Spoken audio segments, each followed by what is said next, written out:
जय श्री कृष्णा दोस्तों। राजा पृथु ने पूछा, हे नारद जी, अब आप यह कहिए कि भगवान विष्णु ने वहां जाकर क्या किया तथा जलंधर की पत्नी का पतिव्रत किस प्रकार भ्रष्ट हुआ। नारद जी बोले, जलंधर के नगर में जाकर विष्णु जी ने उसकी पतिव्रता स्त्री वृंदा का पतिव्रत भंग करने का विचार किया। वे उसके नगर के उद्यान में जाकर ठहर गए और रात में उसको स्वप्न दिया।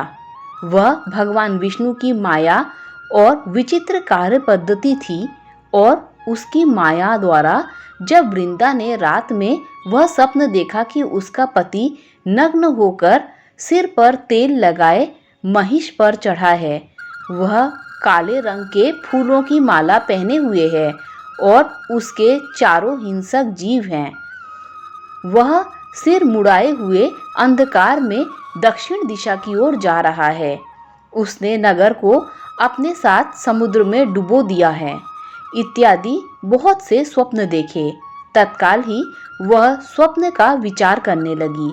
इतने में उसने सूर्य देव को उदय होते हुए देखा तो सूर्य में उसे एक छिद्र दिखाई दिया तथा वह कांतिहीन था। इसे उसने अनिष्ट जाना और वह भयभीत रोती हुई छज्जे, अटारी तथा भूमि कहीं भी शांति को प्राप्त न हुई। फिर अपनी दो सखियों के साथ उपवन में गई, वहां भी उसे शांति नहीं मिली। फिर वह जंगल में निकल गई, वहां उसने सिंह के समान दो भयंकर राक्षसों को देखा, जिससे वह भयभीत हो भागने लगी। उसी क्षण उसके समक्ष अपने शिष्यों सहित शांत मौनी तपस्वी वहां आ गया। भयभीत वृंद उनके गले में अपना हाथ डाल उससे रक्षा की याचना करने लगी।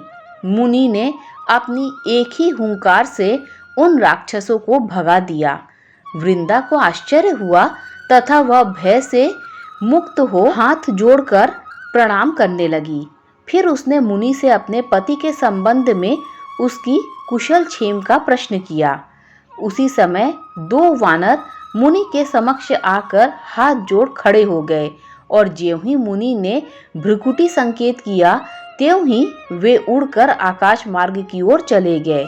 फिर जालंधर का सिर और धड़ लिए मुनि के आगे आ गए।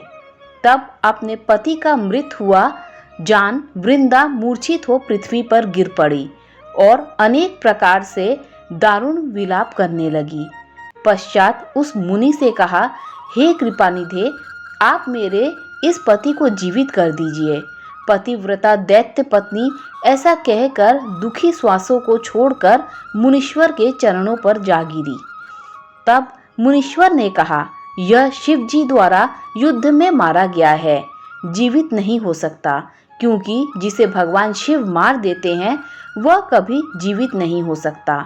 परंतु शरणागत की रक्षा करना सनातन धर्म है, इसी कारण कृपा कर मैं इसे जिलाए देता हूँ। नारद जी ने आगे कहा, वह मुनि साक्षात विष्णु ही थे, जिन्होंने यह सब माया फैला रखी थी। वह वृंदा के पति को जीवित करके अंतर्ध्यान हो गए। जलंधर ने उठकर वृंदा को आलिंगन किया और मुख चूमा। वृंदा भी पति को जीवित हुआ देख अत्यंत हर्षित हुई और अब तक हुई बातों को स्वप्न समझा। तत्पश्चात वृंदा सकाम हो बहुत दिनों तक अपने पति के साथ विहार करती रही।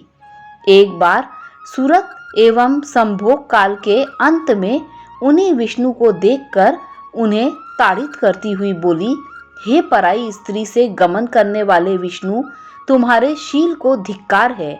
मैंने जान लिया है कि मायावी तपस्वी तुम ही थे।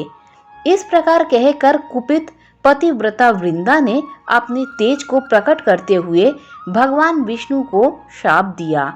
तुमने माया से दो राक्षस मुझे दिखाए थे, वही दोनों राक्षस किसी समय तुम्हारी स्त्री को हरण करेंगे।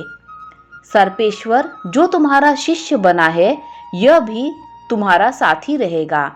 जब तुम अपनी स्त्री के विरह में दुखी होकर विचरोगे, उस समय वानर ही तुम्हारी सहायता करेंगे। ऐसा कहते हुए पतिव्रता वृंदा अग्नि में प्रवेश कर गई। ब्रह्मा आदि देव आकाश से उसका प्रवेश देखते रहे। वृंदा के शरीर का तेज पार्वती जी के शरीर में चला गया। पतिव्रत के प्रभाव से वृंदा ने मुक्ति प्राप्त की।